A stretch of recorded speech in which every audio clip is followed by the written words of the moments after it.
Nagbabalik po ang PVL dito lang sa S&A kung saan lamang ng 2 sets to none. Ang Cool Smashers, panoorin natin ang highlights ng set number 2. Mahigpit yung laban dito sa ating set number 2. Akala ko nga kanina nung nakalamang na itong Perla Spikers, maitutuloy-tuloy na nila. Pero hindi pinayagan nila Alyssa Valdez and of course itong si Daw at si Laura Shout na yung opensa ng Perla Spikers ay madaig yung kanilang opensa. At sa bandang dulo, mas tumibay yung depensa ng Cool Smashers at mas naging epektibo yung playmaking nitong si Alex Cabanos. All in all, Laura Shout made the biggest scoring plays para sa kanilang team. 5-point edge sa spike points at kahit may isang puntos sa kalamangan ng Perla Spikers sa block points, meron naman silang kumbaga kinabig na isang service ace na abante laban sa Perla Spikers. Perla Spikers not playing with Z Hervasio today. Z Hervasio averaging 11.8 points per match. Not only are they missing her numbers, they're missing her leadership also. Totoo yan, yung vocal leader. At doon sa huling laban ng Perla Spikers, Hupia Inc. Kat Bersola accounted, I believe, for really 30 points combined. Pero sa ngayon, Hupia Inc. parang mag-isa lamang dito sa opensa. Merong pabuga-buga yung kanyang mga kasama, sila Amy, pero hindi enough para madaig itong depensa ng Cool Smashers. At sa ngayon, maganda-ganda ang kinalalagyan ng Cool Smashers sa kanilang 2 sets na kalamangan laban sa Perla Spikers. Na tayo para sa set number 3. Maraming salamat muli sa panonood sa S&A at Don Rojas kasama si Ronnie Montano. At kasama rin natin si Ira Pablo. Hanging around the Full Oil Client Center. We will get an update from her later on. But first, Coach Ronnie, aside from the lack of communication na napansin natin dito and the lack of energy, ano pa ang problema dito ng Perla Spikers? Para sa akin, yung blocking nila mas kailangan tumibay. Floor defense. I believe they have the tallest setter. Kailangan magamit nila. They have to squeeze her full potential para din makapasa siya ng mas maayos. Pero tandaan mo, ang drawback dito, 2 spikers, yung bala ng Cool Smashers. So 2, babantayan mo agad. Tapos, may Alyssa Valdez pa. Gawin mo ng 3. Dagdag mo pa itong si Colin Bravo na nakakatulong din. So 4 na points of attack na nagtutulong-tulong para dito sa Cool Smashers. As I was saying, and that's like a dream situation para kay Alex Cabanos. Right. Mamimili na lang siya. And again, a quick play. Guest player, Cabanos going for a big quick para dito kay Daw. Coach tayo communicating with Cabanos. Laking bagay din na kabisado ni Alyssa si Daw At kabisado ni Daw si Alyssa. Nagkakampi sa 3BB na for North to the Thailand. First Filipina to play as an import. Itong si Alyssa Valdez. Sabi nga niya, marami siyang natutunan doon sa kanyang pananatili ng sandali sa kanyang paglalaro sa Thailand. Cabanos, Bravo, Ohumiro, Hashimoto giving it up para kay Tots Carlos. Good hustle play coming from Cabanos and Daw. Villanueva to Carlos. Good save by Rakrakin. That one rolls out. Kutika gets the point para sa Cool Smashers. Making something out of nothing. At yan ang istorya ng laban na ito para sa Perla Spikers. Kung titignan mo maraming beses, parang kanila na yung puntos. Biglang makakabig ng Cool Smashers para sa kanila. Rakrakin once again doing a stellar job as a libero para sa Cool Smashers.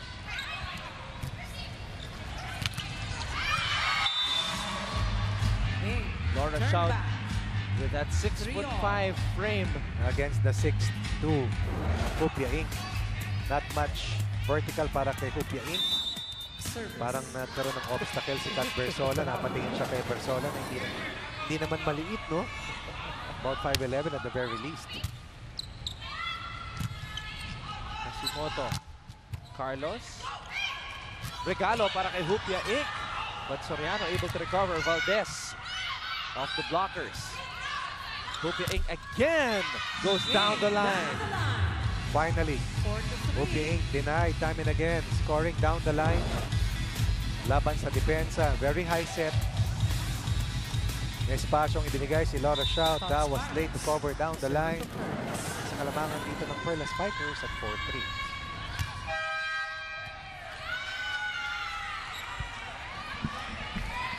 Rotational fall. Again.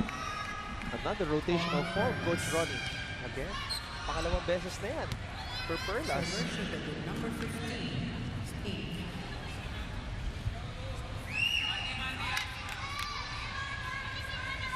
Okay, at this point, let's go back to Ira Pablo. Good evening sa inyo mga kapamilya. At Anton and Ronnie, nakausap ko rin kanina ang import ng Perlas na si Hupia Inc. This is her third time here in the Philippines at naglaro siya ng beach volleyball before joining here in the PVL. Unfortunately, hindi masyadong makakain ng Filipino food itong si Hupia dahil vegetarian daw siya. Kaya sayang hindi makakatikim ng sisig itong si Hupia dahil she prepares her own food but she says that she loves the Philippines so much. This Brazilian import played in California during her college years at sinabi niyang parang Pilipinas lang daw ang California sa sobrang friendly at accommodating ng mga Pinoy. Kung hindi daw siya naglalaro ng volleyball ay makikita natin siya sa tabi ng pool dahil mahilig daw siyang magpatan. Kaya bagay na bagay talaga si Hupia dito sa Pilipinas. Anton and Ronnie? Parang nag-register sa akin, Ira, yung huli mong sinabi, magpatan. Tots Carlos. Kasi ako, maski hindi ako mahilig sa tubig, ako ay tan. Kulay duhat. Problema yung loob. Nako, hindi mahilig sa sisig, pansit. Serving back. Vegetarian, no? Kaya mo yon Don? Siguro dapat magsama itong si Hupia at saka si Roxanne Montealegre ng Vegan ating live din. stream team. Kasi, Vegan din ba si Rock? Vegan din siya. Sayang, ano? Sisig. Sa akin kasi kinakain ko yung kumakain ng veggies. Yes. Grabe. Disiplina talaga yan. Hashimoto, binigay dito kay Villanueva. Villanueva. Villanueva has always had that 6-all. elevation. Of course, may not be the tallest spiker, but look at the vertical that she generates. Iba yung vuelo. Reminds me of Cici Rondina in terms of broad jump na ginagamit. Wala si Ciar Basho, siyang pangalawang point of attack para dito kay Hashimoto. At itong si Villanueva, just like Cheska Rakrakin, also played for LaSalle but did not make the UAP lineup. Tama yan. Nandun na sila. And eventually, they moved over to another school. Villanueva went to Adamson. And Rakrakin, her journey, enabled her to help out San Beda get to the Final Four for the first time. Ito sa kanyang rookie year. And that just goes to show how tough it is to make Coach Ramil De Jesus' lineup. Oo naman. Kasi yung sa recruitment, timing napaka-importante.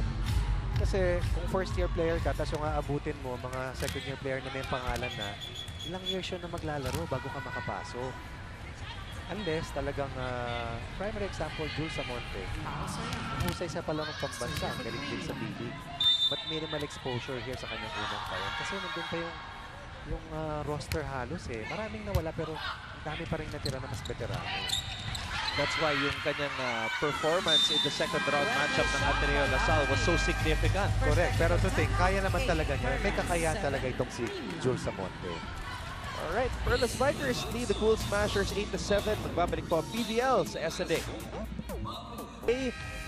Wherein the lower-ranked teams have won against the higher-ranked teams, Coach Ronnie, and looks like the trend is going to continue. Nako. And it cost Pocari, or rather itong Lady Warriors, that automatic seat in the semis. And it opened the door para sa Power Smashers to have the chance to get that first or second semi slot. Pero yung Perlas Spikers, meron pa rin magagawa. Manalo sila rito, silang tatawid sa semis kasama ang Water Defenders being one of the top 2 seeds. Pero pag di sila makalusot, ang Power Smashers ang makakatawid kasama ang Water Defenders. 2-point lead para dito kila Hupia Inc. at ang Perlas Spikers. Lumalaban pa rin itong Perlas Spikers. Let's see if they will come back winning the last 3 sets dito sa laban na to. Crystal Raven Moran says, go Perlas Spikers. Hashtag PVL on ABS-CBN. And ito, si Cayeta. I believe it's at Cayeta. Grabe mga palo ni Kutika.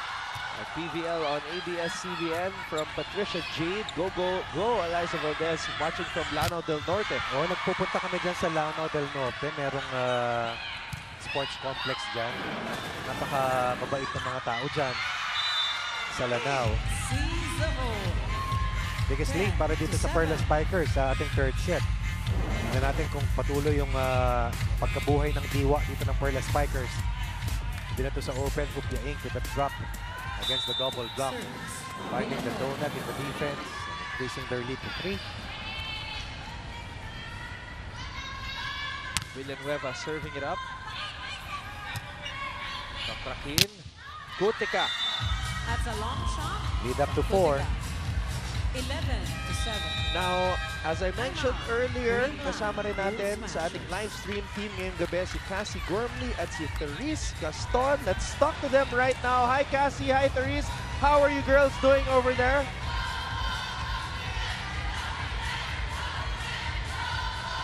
Kamusta kayo, Cassie? Therese, can you hear us? Ayan, okay, okay. Oh, pati si Ponggay, kasama rin, okay. 3-man panel. Teka. Surrounded Oh, by y- the Gaston sisters. Yes! Yung dalawa, may, yung dalawa naka-perm. Yung isa may bangs. Yes. Wow! Yes, you're seeing a theme. We have a theme going on. So, let's ask Cassie, what's it like being sandwiched by the Gaston sisters right now as you're covering the live stream match? Yes, I have a lot of information for our live streamers. We have a former middle hitter of the current middle hitter of the Ateneo Lady Eagles, and then a former player of Ateneo as well. So a lot of info they are giving here, and a great asset to our live stream team here this evening. Ponggay, I'm guessing this is your first time to be a commentator. Am I right? Yes, it is. So, what's it like jumping into there with your sister, Therese? I'm happy that my first time is with my sister. Most of the things that I do for the first time will always be with my sister. So, I didn't tell her to say that, ha? Siya talaga nagsabi nun. May tanong lang ako kay Ponggay sa akin, Therese. Sinong mas madaldal? Ako. Ayun! Siyempre. Buti na maliwanag. Siyempre Okay. naman. Okay, additional Ayos. question. Sino mas magaling sumayaw? Yun. Ay, si Ponggay rin yan. Aba. Si Ate din. O, sige. Last question. Okay. Sino ang mas mabait? Ay, ako naman. Hoy! Teka. Magpapabanks na rin ako. Cassie, may Yes, tanong po. ako sa'yo kasi alam kong napaka-aktibo mo, especially with the gathering of your research. Alam Yes, ko po. meron kang trivia dito sa ating mga manlalaro. Ano ba ang trivia mo, Cassie? Yes, I have some very special trivia for our import player, Putika. She is single. Whoa! To all of our male viewers there here in the Philippines. Wow. She is single here and here for a very long time. So get to know her. She's ready to mingle daw. Aba, yan ang research na talagang mahalaga. Yan ang proficient research. Bentang-benta sa ating mga online followers. Maraming salamat. Lagot ka. Pwede ka po. Pass. Maraming salamat, Cassie, Ponggay, and Therese. Great job to our live stream team tonight sa ating huling match sa Reinforced Conference dito sa PVL. It's the Cool Smashers versus the Perla Spikers. Ivy Remulla. I hope Ivy can take home her standee in the back. Kasi magandang souvenir yan para sa kanya. Basta dapat tama yung height. Yung sabi ni Colleen, yun ang pamantayan. Pag hindi accurate, naku. 13-10, lamang na ang Perla Spikers. Another 3-point lead for Hupia Inc. and Company. And right now, na kumakapit yung kanilang kalamangan. Cool Smashers gusto na namang makadikit at maka-overtake dito sa hawak na 3-point cushion ng Perla Spikers. Valdez. Valdez needs to heat up dito sa set 3. That has been defended better by the Perla Spikers. Better net defense para sa Perla Spikers dito sa ating set number 3. But itong si Alyssa Valdez detonates another point para dito sa white shirts o pink shirts ng Cool Smashers. Bersola, quick attack para sa Perla Spikers. And that's one of the bad habits of teams na umangat 2 sets to none. Minsan na nagre-relax na sila at nabibigyan ng pagkakataon ang training team to come back. Cabanos. Shout. De Jesus binigay dito kay Tots Carlos. Wow. Carlos, corner pocket. That's a windmill windup para dito kay Tots Carlos. Kalamangan sumampa sa 4, pinakamalaki. At Hashimoto. That was a dig pass coming from elevator Ella de Jesus. No one manning zone 1 para dito sa team ng Cool Smashers. Nice floater. At ngayon, Coach Ronnie, nagsiselebrate na sila Tots Carlos after every point. Yun yung hinahanap ko sa kanila eh. And the energy coming back here para sa Perla Spikers. Oh, effort there by Rakrakid. Lumobo na to ha. 5 na abante rito ng Perla Spikers. Timeout muna tayo. Magbabalik po ang PBL dito lang sa SND. This match is brought to you by Rebisco, making delightful moments possible anytime, anywhere.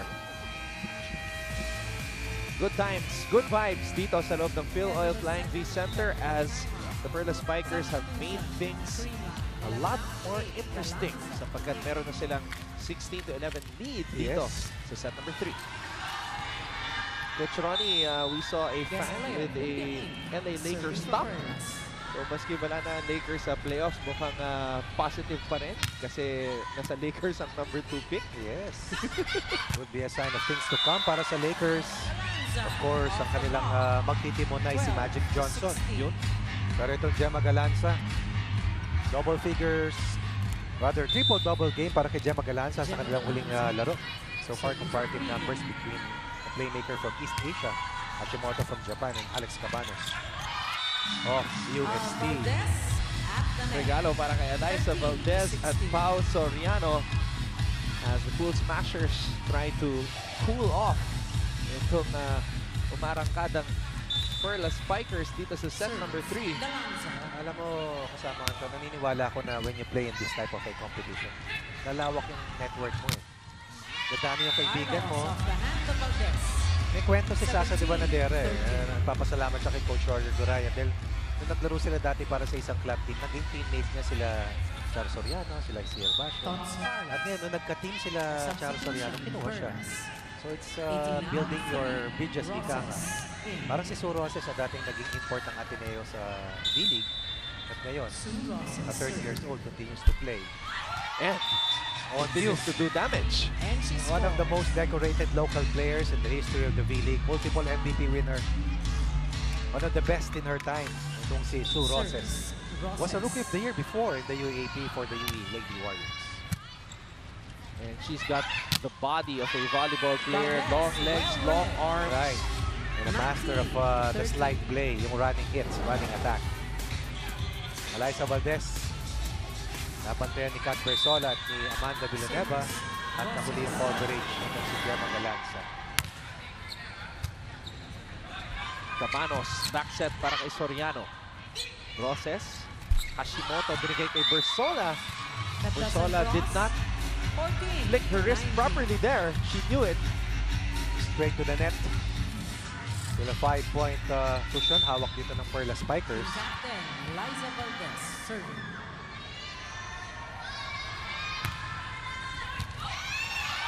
Ganda nung serve ni Eliza Valdez. Parang naka-drone. Diretso kay Hupia Inc. Dito rin lumamang yung Perla Spikers kanina sa hindi maayos na first ball or serve receive ng Cool Smashers. Tignan natin kung si Eliza Valdez ay mapapahirapan itong si Hupia Inc. Pero tinatakpan na ni Sue Roses. 15-19, naghahabol ang Cool Smashers dito sa set number 3. Villanueva. Cabanos to Kutika. Good coverage. Kutika again. Hashimoto. Hupia Inc. Cabanos, back set para kay Soriano. Hashimoto to Villanueva. Over the defense. Amanda Villanueva gets the point for Perla. Walang sumabay. Maliwanag, butas na butas yung kanto. Underhand pass coming from Hashimoto. Walang sumabay. That's an easy play to make. Easy attack to convert para dito kay former Lady Falcon Amanda Villanueva. 5-point lead para sa Perla Spikers. Baba sa 4. Ball is out. 16-20. Too strong on that serve para kay Sasa de Benadera. Jerry Yee looking on. Serving. Cool Smashers down by 4. Soriano, Roses. Hashimoto, quick attack para kay Ahumiro. Smart play coming from Ahumiro. Place shot. Pushing that ball long and deep. And now they have already reached 21 points, 5 points ahead and only 4 points away from winning the first set. Ito sa kanilang tangka na makatawid sa semifinals outright at hindi na maglaro sa quarterfinals. Cabanos. Binigay kay Gutica. A lot of power on that attack na Yannick. Itong si Ella De Jesus na libero. Galit na galit yung hagupit.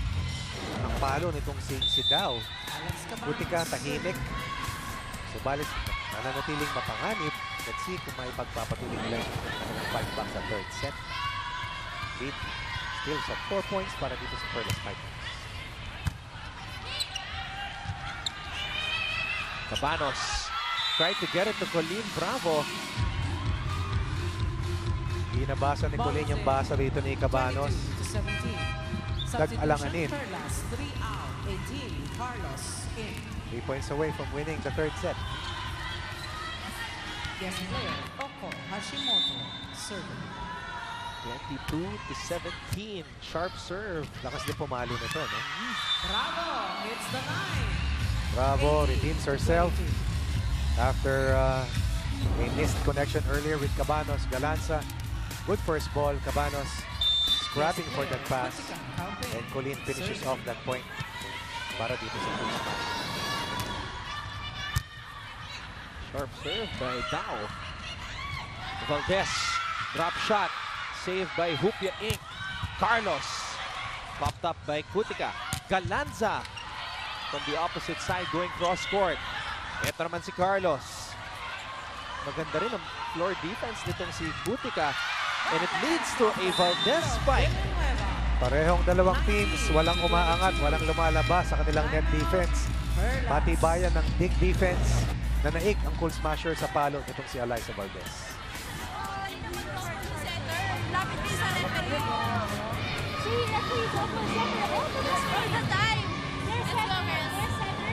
Hinahayaan nyo kasi huwag kayo pumayag. Magreklamo kayo. Let's go, girls, ha? Side out. Just rally side out, okay? One to the seat, set, and then spike. 100%, okay? Isang napaka-intense na Z Hervasio ang ating nakita sa huddle ngayon. Wanting to make sure na hindi bibitawan ng Perlas Spikers itong set na ito. You can just imagine what's going through the mind of J. Hervasio. Sigurado gusto maglaro niyan pero At the service zone. talagang masama marahil ang kanyang pakiramdam not to see action in this crucial game para dito sa Perlas Spikers. Hashimoto binigay kay Inc. Valdez. And Alyssa Valdez off the hands of Carlos. Dalawa pa. Alyssa Valdez, wala si Laura Shout.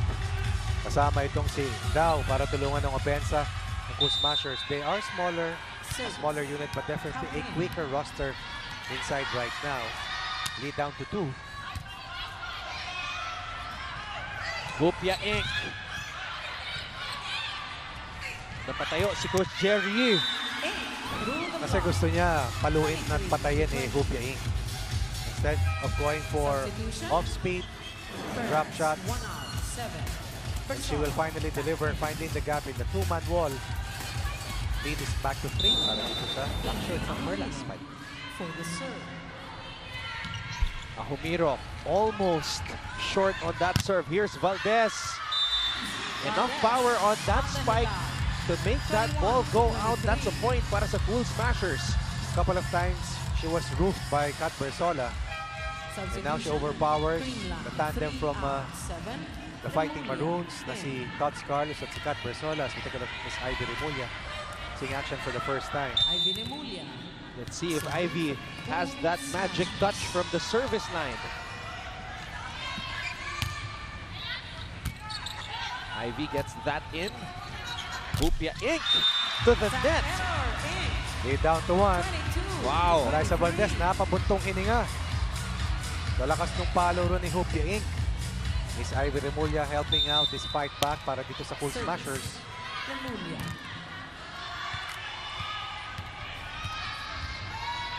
Ivy serving the floor on the other side. Hashimoto, binigay dito kay Carlos, goes down the line. Yes, good defense para dito sa Perla Spikers. Amanda Villanueva covering Ella De Jesus. And then Hashimoto. Ibinato sa open. The Lanza fails to cover down the line. That's Carlos with a critical point para sa Perla Spikers. 2 set points. Within set 3 for the Perla Spikers. Ink. Galanza. Cabanos, binigay dito kay Soriano. Not giving up. Staying close. Putting the pressure on the Perla Spikers. Cool Smashers just down by 1 here. Pero nasa set point ng Perla Spikers. Substitution, Greenland. 13 out, 15. This is a gutsy maneuver right here. Palad coming in for Alex Cabanos. But they need some blocking here. And Palad unable to get that one inside. And because of that, Perla Spikers forcing a set number 4. Pinasok si Palad for the purpose of improving the blocking. Nitong Cool Smashers, Perlas lumaban at nakakuha ng isang set victory sa set number 3, 25-23. We will be back for set number 4. Ito po ang Premier Volleyball League Reinforced Conference sa SNA.